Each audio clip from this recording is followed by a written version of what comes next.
দাঁড়িয়েছিলাম, বহু লোকজন যাচ্ছে, আমার মনে হচ্ছে কেউ তো পরিচিত নয়।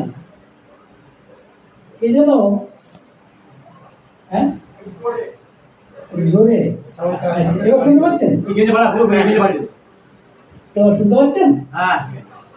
বলছি রানাঘাট স্টেশনে আজকে নেমেছিলাম, নেমে এত লোকজন যাচ্ছে, কেউ পরিচিত নয়। তখন জীবনানন্দ দাশের কবিতার একটা অংশ মনে পড়ে গেল। তিনি লিখেছেন, আপনার ভাগ্য দোষে সবাকার মধ্যে থেকে আমি শুধু হতেছি একলা। ভাই চমৎকার কথা। বলছেন আপনার ভাগ্য দোষে সবাকার মধ্যে থেকে আমি শুধু হতেছি একলা। এত লোক সবাকার মধ্যে থেকে আমি যেন সম্পূর্ণ এক। কারণ আমার নিজের ভাগ্য দোষে আমি ক্ষতি করেছি। অর্থাৎ সবাই যে আমি এই বোধ আমার আর নেই। এই যারা বলছিলেন দুর্বল হৃদয়ের কথা, এটাই। অর্থাৎ আমার স্বার্থ বুদ্ধি, আমার অহংকার আমাকে সবার সাথে মিশতে দিচ্ছে। তাহলে জিনিসটা কি দাঁড়ালো? ঠিকই তাই, যে আপনার ভাগ্য দোষে সবাকার মধ্যে থেকে আমি শুধু হতেছি একলা। এরকম যখন ভাবছি, তখন দেখি একটি যুবক ছেলে এসে বলছে, আপনি কি সৎসঙ্গী? হ্যাঁ। তা বলছে, আপনি কি এসপিআর মানে সভাপতিত্বে? হ্যাঁ। আপনাকে দেখে তাই মনে হচ্ছে। তাই আমি জিজ্ঞেস করলাম, আপনি কোথায় থাকেন? বলছে, আমি শান্তিপুর হাসপাতালে কাজ করি, শান্তিপুর হাসপাতালে চাকরি করি। তো অনেক কথা নাম জিজ্ঞেস করলো, হঠাৎ বললো, আপনাকে তো ইউটিউবে দেখেছি। হ্যাঁ, তা দেখতে পারেন। তাহলে আপনি ঠাকুরের তামাক খাওয়া নিয়ে বলেছিলেন না? হ্যাঁ, ঠিকই তো। দেখুন, তখন আমার মনে হলো যে তাহলে তো সবাকার মাঝে আমি একলা নই। তখন আমার মনে হলো যে দেখুন, ঠাকুরের মহিমা কিরকম। আমার কোনো ক্রেডিট নেই, ক্রেডিটটা আমার নয়। তার করুণা এমনই যে এখন আর সবার মধ্যে একলা মনে হচ্ছে না। সব নতুন মুখ, কাউকে চিনি না, আসছে যাচ্ছে, ফ্লাইওভার সব সাগরে দিয়ে যাচ্ছে, কত মানুষ চিনি। কিন্তু ঠাকুরের করুণায় তখন আর একলা মনে হচ্ছে। আমার নিজের ভাগ্য দোষ নিঃসন্দেহে, কিন্তু ভাগ্য আমার দোষ হলেও তার দ্বারা এটা সম্ভব হয়। যাই হোক, তা আজকে যে এই ভাইটি পড়ছিল বিশ্বাসের ব্যাপারে, এখানে কথা লেখা আছে যে বিশ্বাস অনুযায়ী কর্ম হয়। মানুষ কাজটা করে বিশ্বাস অনুযায়ী। এবং কি বলছে, খবরদার অহংকার, অধৈর্য, বিরক্তি যেন না আসে। এখন ঠাকুর আলোচনা প্রসঙ্গে মজা করে বলছেন যে ধরো একজন লোক আমার কাছে এলো সাধন ভজন শিখবে বলে বা সাধন ভজন করবো বলে। সে এলো, আমি বললাম তুমি আশ্রমের গরুর জন্য ঘাস কেটে নিয়ে এসো। সে আর কি করে, তার মন পছন্দ হয়নি। কারণ সে ভাবছে আমি এসেছি সাধন ভজন শিখতে, আর ঠাকুর বলেন গরুর ঘাস কাটতে। তাই কিন্তু ঠাকুর বলেছেন, তাই ঠাকুর নিজেই বলছেন কথাগুলো। তাই গেল, ঘাস টাস কেটেছে, কেটে যখন ফিরেছে একটু দেরি হয়ে গেছে। আনন্দবাজারে ঠাকুর মশাই তিনি তখন প্রায় আর খাওয়া দাওয়া নেই, আর সেও তখন গুটিয়ে দিয়েছে। তখন মনে মনে ভাবছে, এই তো ঠাকুরের কথা অনুযায়ী ঘাস কাটতে গেলাম, এই খাওয়ার সময় খেতে পারলাম না, ও দরকার নেই বলে চলে আসে। তখন বাইরে বলছে, হ্যাঁ, ওসব সবসময় অনেক দেখেছি, ও সব দেখা হয়ে গেছে, শুধু টাকা পয়সার ব্যাপার। এটা বলছেন কে? স্বয়ং ঠাকুর। এই কথাটা কেন বলছি, যে বিশ্বাস যদি হয় ঠাকুরের উপর, আমরা পড়ছি ঠিকই, কিন্তু পড়ার মধ্যে আমাদের বোধ নেই। তার কারণ হচ্ছে, সত্যি যদি ঠাকুরের প্রতি বিশ্বাস হয়, তাহলে কিন্তু মানে কোনো কিছু আমরা করতে পারবো না। ওই লোকটার উচিত ছিল যে মানে সে কি বুঝবে যে ঠাকুর আমাকে যা করতে বলবে তাই করবে। আমাকে যদি গরুর ঘাস কাটতে বলেছেন, তো ওটাই আমার মুক্তির পথ। আমার মুক্তির পথ কিন্তু ওইটাই, গরুর ঘাস কাটা। কিন্তু আমি সে এসেছে সাধন ভজন উচ্চ পর্যায়ে জানতে। কি জানতে তার কাছে? তার কাছে জানতে গেলে আগে চাকর হতে হবে, আগে তোমাকে সারেন্ডার করতে হবে। সহজ কথা। এই অহংকার, অধৈর্য এবং বিরক্তি আসছে, কারণ তার অহংকার আছে, সে কিছু শিখে এসেছে, সাধন ভজন করতে চাই।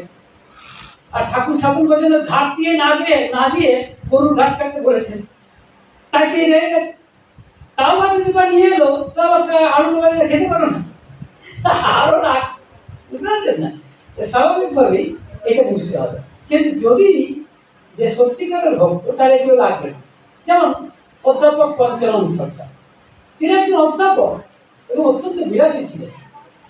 যখন ঠাকুরের কাছে গেলেন আশ্রমে, তখন ঠাকুর বললেন, ওসব জামা কাপড় ধরা ছিল পরার কি দরকার, ঘরে এসেছে সব খুলে ফেলেন, খুলে ফেললেন, জুতো জামা সব খুলে ফেললেন। তারপর বলছেন, এসব চুল ফুল কি জন্য এনেছে রেখেছেন, যান সারা চুল ফুল কেটে আসেন, পদ্মার হাওয়া হবে, চুল ফুল কেটে আসবেন। রাত্রেবেলা থাকবেন বলে যেখানে সেখানে থাকবেন, শুনে আছেন তাকে বালিশ নেই, তা এতদিন এত ভালোভাবে থাকার অভ্যাস, বালিশ নেই। তা তারপরের দিনে ঠাকুর জিজ্ঞেস করছেন এরকম কথাই কথা, কাণ্ড কেমন? তা বলছেন যে না ভালোই, ঠিকই আছে, একটা বালিশ অভ্যাস ছিল না তো তাই। ও ঠিক আছে। ঠাকুর বলছেন, ওসব বালিশ ফালিশ দিয়ে কাম কি, ইট দিয়ে কাজ ছড়ায়। এবং আমরা শুনলে অবাক হবেন, পঞ্চানন্দ কিন্তু ইটের উপরে মাথা দিয়েছে, এমনি এমনি ঠাকুরকে পাইনি।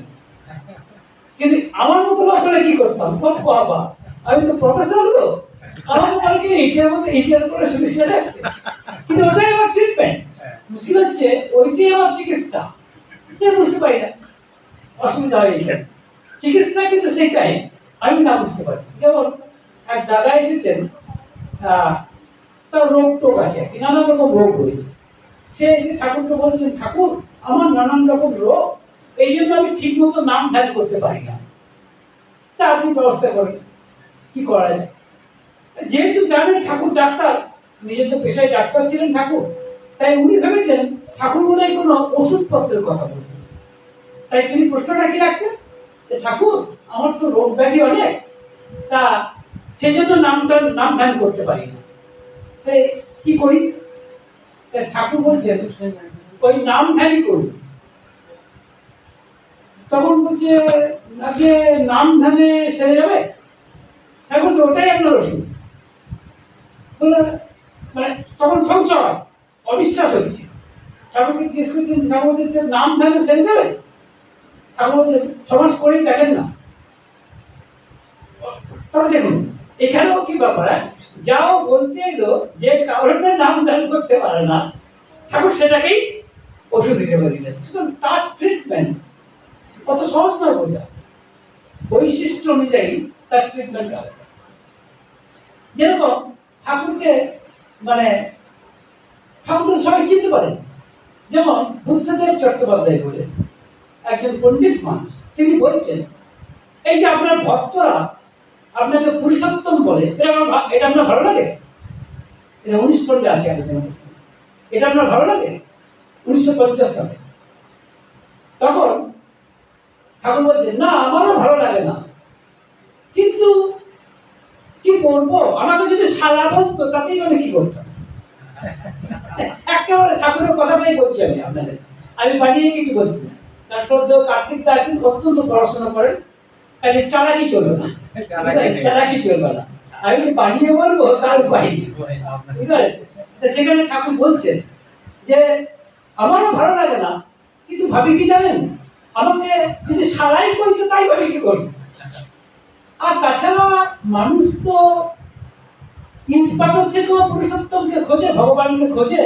আর আমি তো পরম পিতার দয়ায় আমি একটা জ্যান্ত শরীর পেয়েছি, তা আমার মধ্যে যদি কেউ ভগবানকে কেউ খুঁজে পায় তা ক্ষতি কি? আমি কিন্তু বাধা দেবো কেন? বাধা দিয়ে লাভই পাই, এটা ঠাকুর বলছে।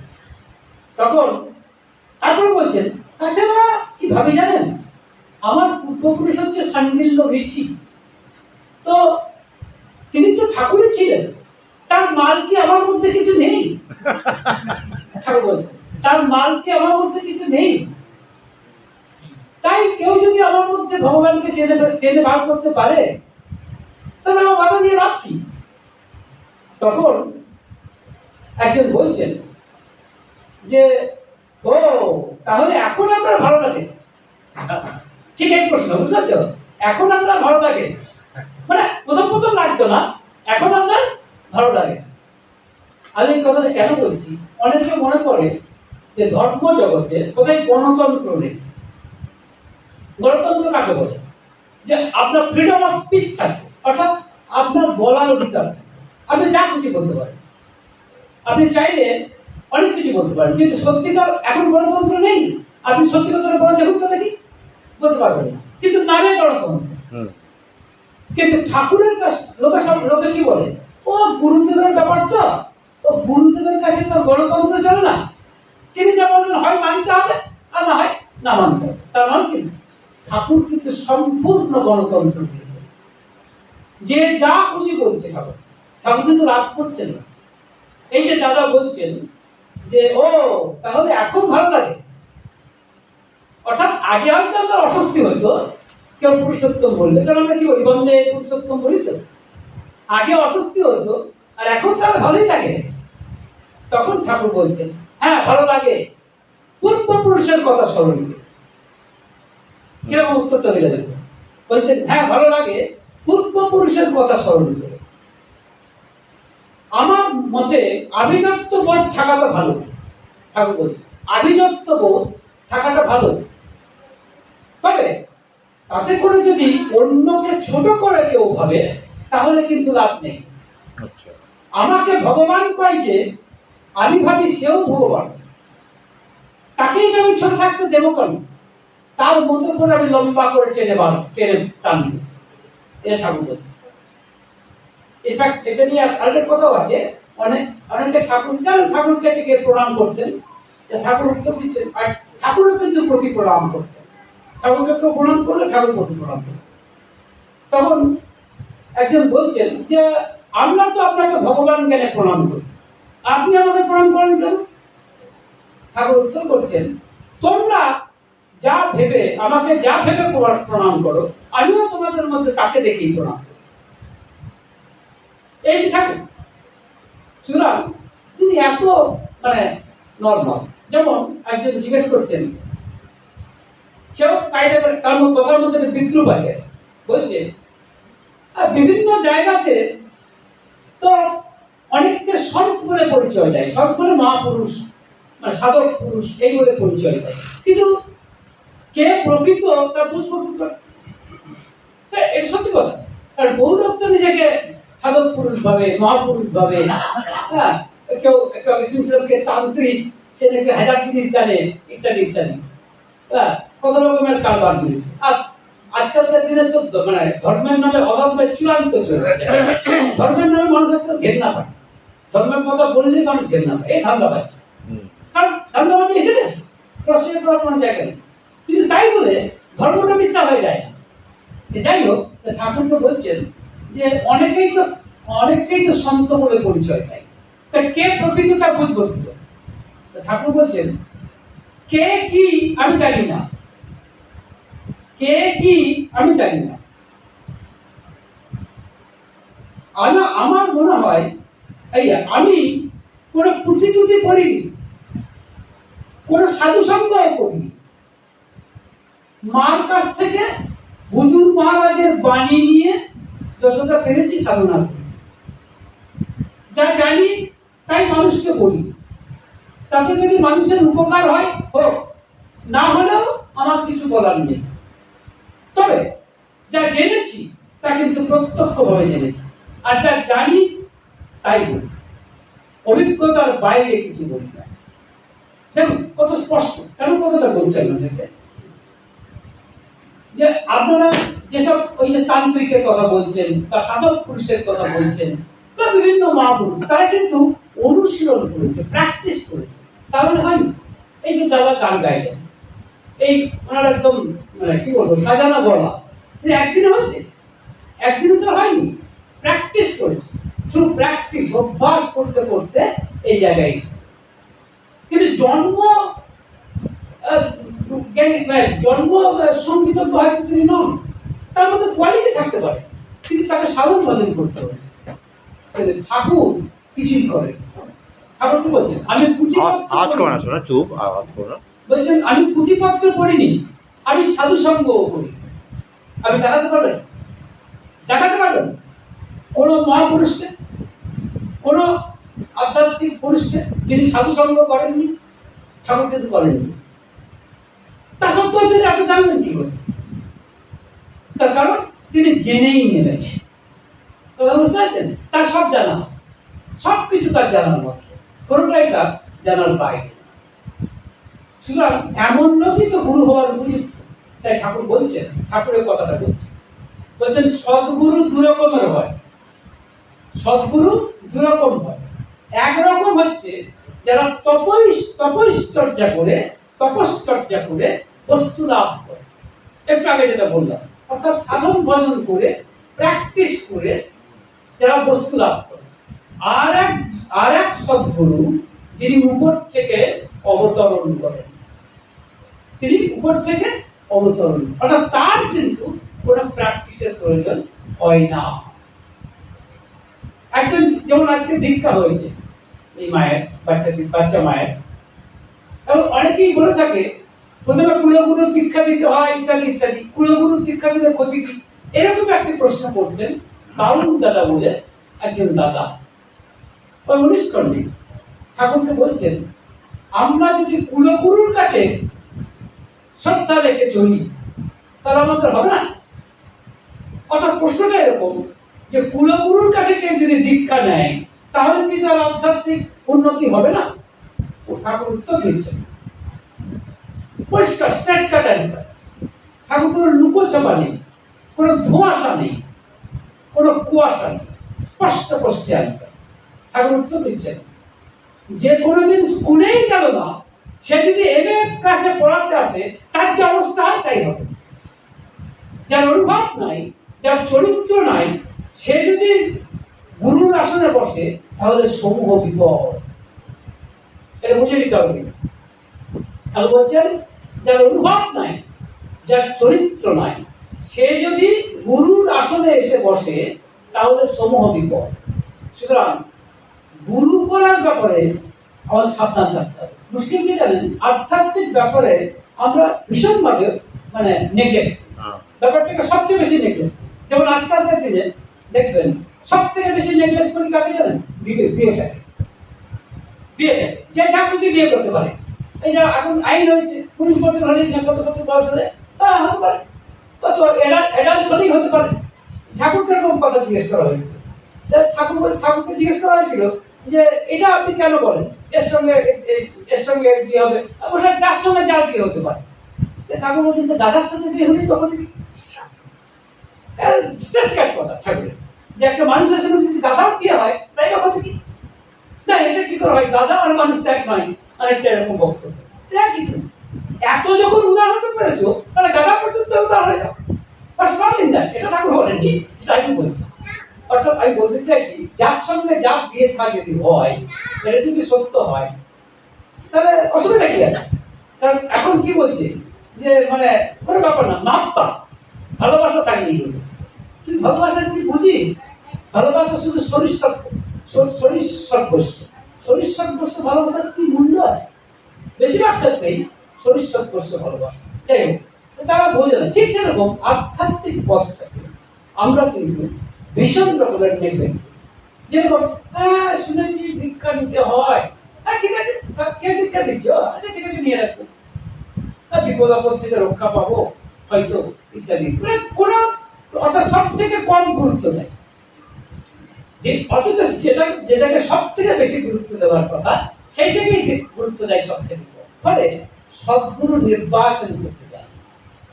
মুশকিল হচ্ছে যাকে তাকে গুরুর আসনে বসানো যায় না, এত সহজ নয়।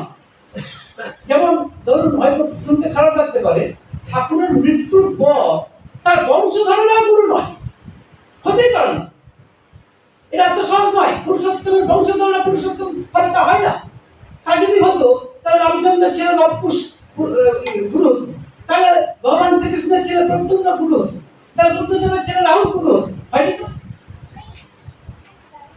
তাহলে এটা তো সহজ নয়, একমাত্র সদ্গুরু ছাড়া কেউ হতে পারে। কিন্তু তাহলে এরকম ভুলটা করছে কেন? ভুলটা করছে একটা কারণ হচ্ছে, মানুষ কিন্তু একটা জ্যান্ত মানুষ চায়। গুরু হিসেবে সে জ্যান্ত মানুষকে খুঁজছে, কারণ তার কাছে গিয়ে একটা প্রবলেমটা বলবে, সমস্যাটা বলবে, ঠাকুর তার দেহ নেই। এই যেমন দাদারা সৌভাগ্যবান যে তারা ঠাকুরের সঙ্গ করতে পেরেছে, এরকম কথাগুলো শুনেছেন যে পাপ প্রবৃত্তি যেটিয়ে বার করে, এগুলো তো অনেকে শোনার সুযোগ হয়নি। ফলে ঠাকুরকে আর পছন্দ হচ্ছে, পছন্দ হচ্ছে এমন একজনকে যে যার কাছে মাথাটা এগিয়ে দিলে মাথাটা হাত, হ্যাঁ হ্যাঁ ঠিক আছে ঠিক আছে, সিজে গুজে থাকবে এই জাতীয় কথাবার্তা। অর্থাৎ মাথাটা হাত দিয়ে দিলে গেল, এত সোজা। একে আছে শরীর ঠাকুরকে 10টা পয়সা ছিল তো, things are not so easy, এত সহজ নয়। ঠাকুর পরিষ্কার বলছেন যে তিনি তোমায় ভালোবাসেন, তাতে তোমার কি? তুমি যদি না ভালোবাসো ভাষ্য চালান, তো এরকম কতগুলো পয়সা দিয়ে বা মাথায় হাত দিয়ে তিনি এইভাবে হয় না। কিন্তু আমরা মনে করি এরকম ভাবেই হবে, আর কিন্তু এভাবে হবার নয়। আরেকটা কথা মনে হয় যে এই যে বিশ্বাসের কথাটা আসছিল, এই বিশ্বাসের কথা থেকেই সেই কথাগুলো আসছে। যারা ঠাকুরকে বিশ্বাস করতে পেরেছে তারা কিন্তু লাভবান হয়েছে, আর যারা বিশ্বাস করতে পারেননি, অনেকেই কিন্তু ঠাকুরের কাছে ঠাকুরকে দেখেই তো ভগবান বলে কেউ ভাবতে পারেনি, সেটা সম্ভব না। কিন্তু যারা বিশ্বাস করতে পারেনি তারা ঠকে। তাই ঠাকুর সত্যানুসরণে বলছেন যে তিনি তোমার ভাবানুযায়ী তোমাকে অনুসরণ করবেন, তিনি তোমার ভাবানুযায়ী তোমাকে, তিনি তার ক্ষমতা কিছুতেই জাহির করবেন। যদি দেখেন কোন আধ্যাত্মিক পুরুষ, কোন মহাপুরুষ তার ক্ষমতা জাহির করছে, আমি তন্ত্র জানি, তান্ত্রিক জানি, আমি অমুক করতে পারি, তমুক করতে পারি, বশীকরণ, উচ্চারণ, মারণ, হেনাতেনা করতে পারি, তাহলে বুঝবেন এটা ব্যাপার। আর যদি সে সত্যিই কিছুটা ক্ষমতার অধিকারী হয়েও থাকে, সে অপপ্রয়োগ করছে, এবং তার এই চালাকি বেশি দিন চলবে না। তার কারণ কখনো যিনি আধ্যাত্মিক মহাপুরুষ তার ক্ষমতাকে তিনি কখনোই জাহির করেন না। যেমন দুমকাতে ঠাকুরের বসে আছেন, সেখানে একজন ডাক্তারবাবু এসেছেন। সেই ডাক্তারবাবু ঠাকুরকে বলছেন, মানে কথায় কথায়, যে দেখুন আপনি, শুনেছি আপনার ভক্তরা আপনাকে ভগবান বলে, সত্যি আপনি ভগবান কিনা আমাকে বুঝিয়ে দিন, যাতে আমি বুঝতে পারি যে আপনি ভগবান। ঠাকুর বলছেন, দেখুন আমি অতি সামান্য মানুষ, হ্যাঁ, আমার সেসব ক্ষমতা নেই। ঠাকুর বলছিলেন, তখন বলছেন, দেখুন আপনি আসলে এড়িয়ে যাচ্ছেন, কিছু মনে করবেন না, মানে আমি যদি কিছু খারাপ কথা বলি আপনার। ঠাকুর উত্তর দিচ্ছেন, আপনি আমাকে লাখ ভালো কথাই বলুন আর লাখ খারাপ কথাই বলুন, আমি যা লিখা। এই ঠাকুর উত্তর স্ট্রেট কাট, এত স্ট্রেট কাট আধ্যাত্মিক পুরুষ আমি অন্তত কাউকে দেখি, এত স্ট্রেট কাট। মানে আপনাকে কোনো রকম মানে ধান্দাবাজি ঠাকুরের মধ্যে কোনো ইয়ে নেই, মানে কাউকে ফেলে রাখা বা কাউকে ধরে রাখা এরকম, যা বলেন স্পষ্ট করে।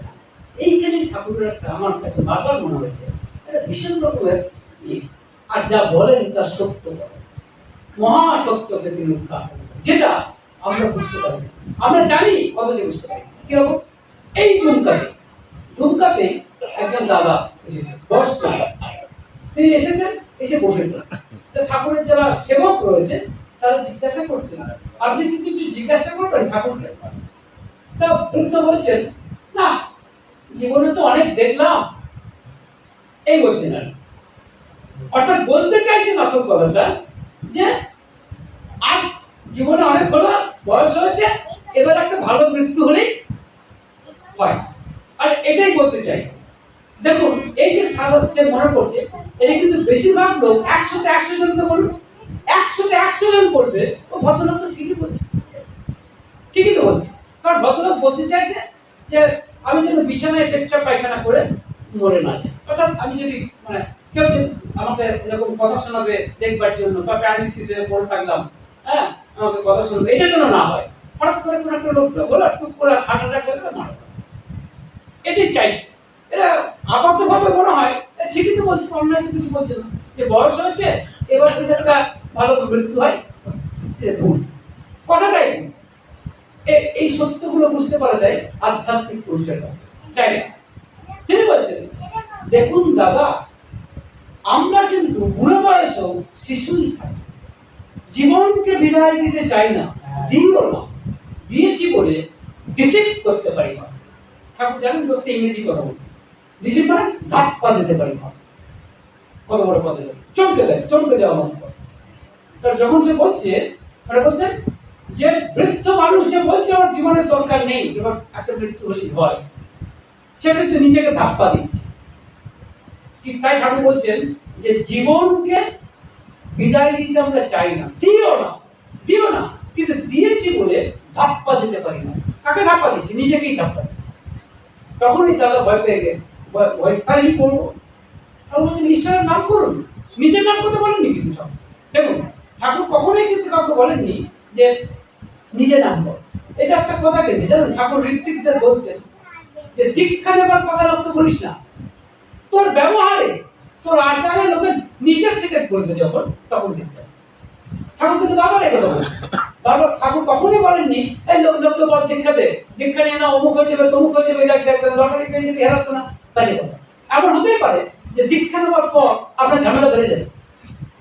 রামকৃষ্ণ ভাই চমৎকার করে একটা কথা বলেছেন। রামকৃষ্ণ বলছেন যে বাচ্চা ছেলে যখন ঝামেলাটা বেড়ে যায় তখন অসুবিধা হয়।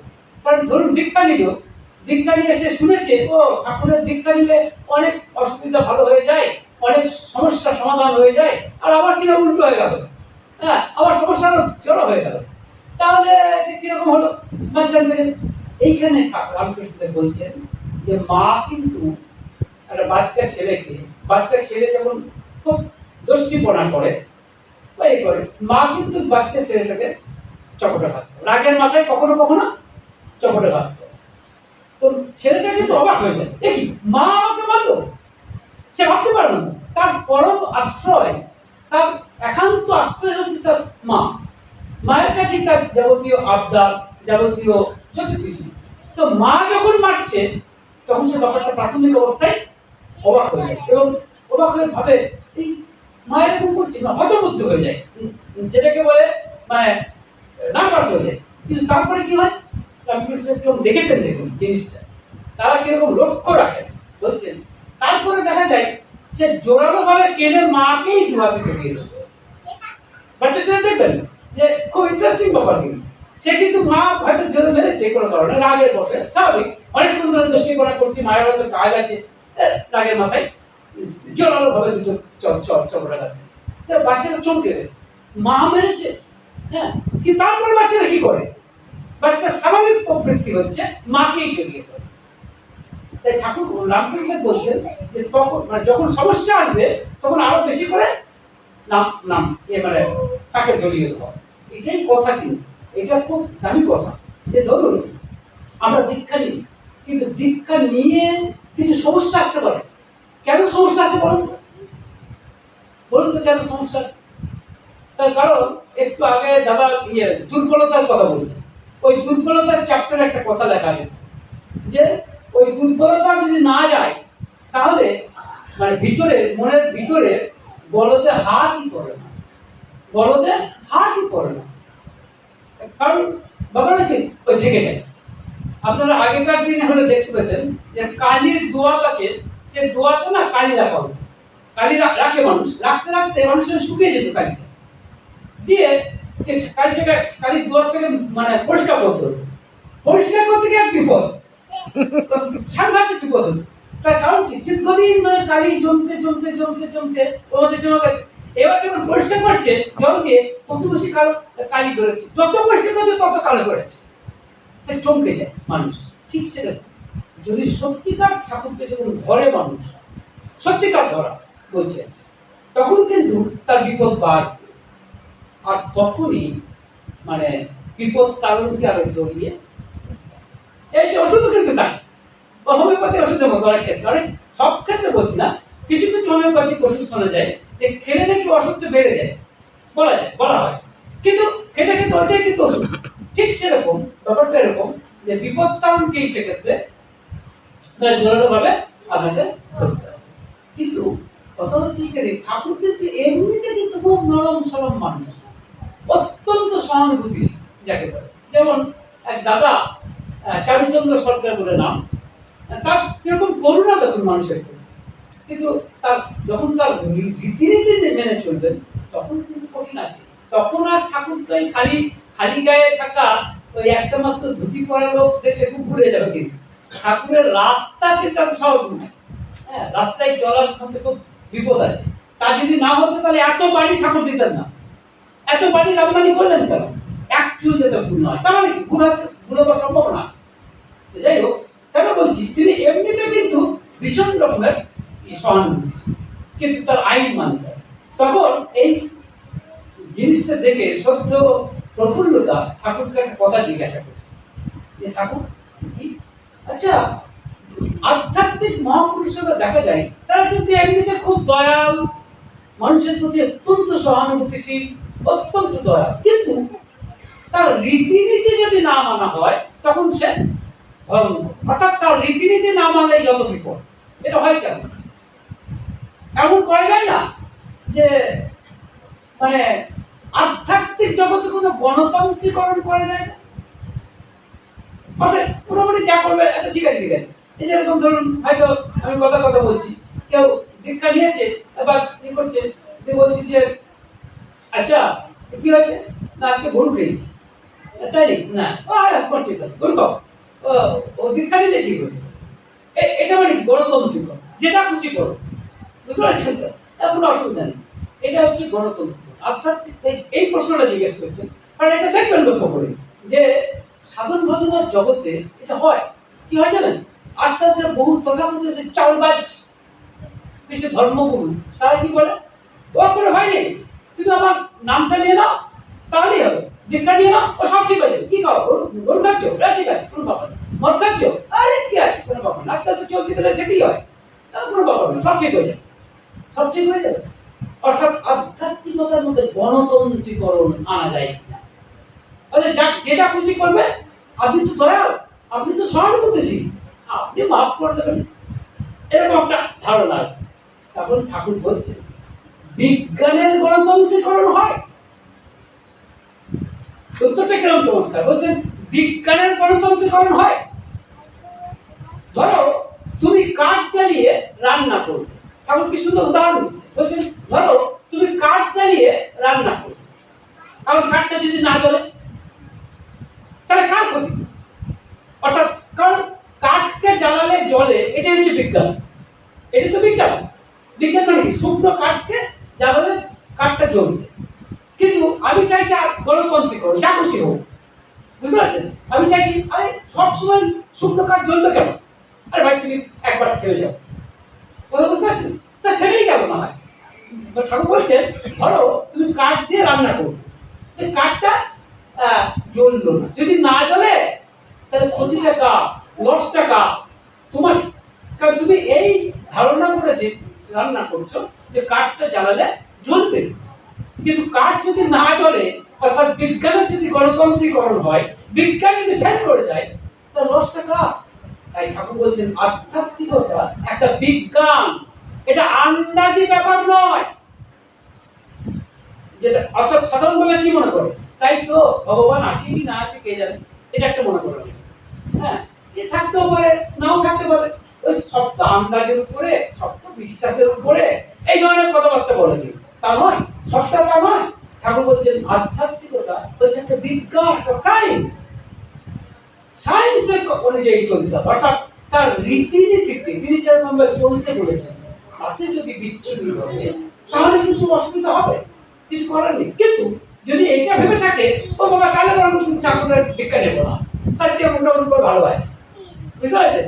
কিরকম আছি? রামকৃষ্ণের কথাটা মনে পড়ে যে জাল দিয়ে একজন মাছ ধরছে, কিছু মাছ জালটা যেই ফেলেছে পুকুরে সঙ্গে সঙ্গে লাফ দিয়ে চলে গেছে, অর্থাৎ সে জালের মধ্যে ঢুকতে চায় না, তারা হচ্ছে মুক্ত পুরুষ, বুঝতে পারছেন? আর কিছু মাছ জালে আটকা পড়ার পরে পালিয়ে যেতে চাইছে, তো পালিয়ে গেছে। আর কিছু মাছ ছটফট করছে, আর কিছু মাছ ভাবছে দিব্যি আছে, মন্দ কি। কিন্তু যখন তাকে মানে ডাঙায় তোলা হচ্ছে তখনই সে বুঝতে পারছে কোন ঝামেলায় পড়ে গেছে, অর্থাৎ কি বল মানে সে পড়ে গেছে। সুতরাং আমরা হচ্ছে কি জানেন, এই মানে বদ্ধ জীবন মনে করছি বেশ আছে, বেশ খাওয়া দাওয়া চলছে, ঠাকুরকে ধরি বা কি লাভ। সত্যি তো ঠাকুরকে না ধরেও তো বহু লোক রয়েছে, নাকি বহু লোক আছে, কিন্তু তাদের তারা তো এরকমও মনে হতে পারে যে তারা তো বেশ আছে, বরং মাছ মাংস সবই খাচ্ছে, হ্যাঁ মোটামুটি ঠিকই আছে, ভালোই চলছে, আর সংসারও ভালো চলছে ইত্যাদি ইত্যাদি। না, এইখানে প্রশ্ন হচ্ছে, এখানে আরেকটা প্রশ্ন আমাকে তুলবে, আচ্ছা ঠাকুরকে ধরেও কি মানুষের উন্নতি হয়? অনেকে দেখা যাচ্ছে শয়তানি করেছে, এর উত্তর কিন্তু আছে। এর উত্তর হচ্ছে কোথাও একটা উন্নতি হবে, হয়তো সে উন্নতিটা আমার কাছে দৃশ্যমান হচ্ছে না।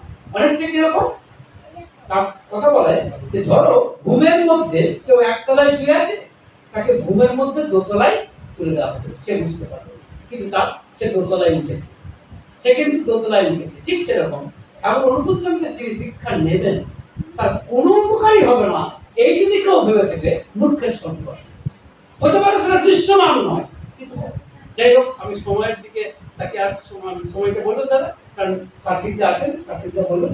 আমি শুধু বলতে চাইছি দীক্ষা যে না হয়, আজকে যে দীক্ষাটা নিল সেই উপলক্ষে একটা অনুষ্ঠান রয়েছে, এই অনুষ্ঠানের যে প্রয়োজন আছে এই সম্পর্কে ঠাকুর বলছেন যে হ্যাঁ, লিখতে গেলে যেমন বোর্ড দরকার, কালি দরকার, মানে চক দরকার, সেরকম অনুষ্ঠানকে ইগনোর করা ভালো নয়। ইগনোর মানে উপেক্ষা করা ভালো, তবে অনুষ্ঠানের বাহুল্য ভালো। মানে ঠাকুর উদাহরণ দিচ্ছেন, অকর্মা নাপিতের ধামা ধরা খুব, অর্থাৎ যে নাপিত ভালো কামাতে পারে না কিন্তু ধামা ধরা খুব নিয়ে। এবং আরেকটা উদাহরণ দিচ্ছেন ঠাকুর যে অনেক মেয়ে ছেলে আছে যারা স্বামীর সেবা যত্ন করে না কিন্তু ঘটা করে সাবিত্রী মতো করে, মানে চমৎকার উদাহরণ দিল ঠাকুরের, অপূর্ব উদাহরণ একেবারে। বলছে কিছু মেয়ে ছেলে আছে যারা স্বামীর সেবা যত্ন করে না কিন্তু ঘটা করে সাবিত্রী মতো করে, দেখাচ্ছে কত সত্য, তার কিন্তু কোনো দাম নেই। অর্থাৎ দীক্ষা যে নিচ্ছে অনুষ্ঠানের প্রয়োজন আছে এবং দীক্ষা অনুযায়ী চলতে হবে, কিন্তু তা যেন বাহুল্য না হয়ে যায়, অর্থাৎ উদ্দেশ্যটা যেন বানচাল না হয়ে যায়। আমার উদ্দেশ্যটাকে ধরা, আর সেই ধরাটা যেন ঠিক থাকে এবং সেই ধরার অনুযায়ী আমরা যেন চলতে পারি, যাতে তাকে ধরে চলতে পারি। বিপদ আসবে এটা কিন্তু অস্বীকার করা যায় না, অসুবিধা হবে, কিন্তু উপায় হচ্ছে তাকেই করতে হবে। দেখবেন দুর্গগুলো সব মানে দুর্গতিগুলো সব দুর্গ হয়ে আপনার উন্নতি করবে, সে উন্নতি হচ্ছে কি আপনার অর্থাৎ কি। আর এটাই তো মানুষ চায়, মানুষকে শুধু খাওয়া পড়া বলতে চলে এসছে নাকি, মানুষের উদ্দেশ্য হচ্ছে ভগবান পাওয়া, তারপর সেটাই হচ্ছে নির্মল আনন্দ পাওয়ার একমাত্র পথ।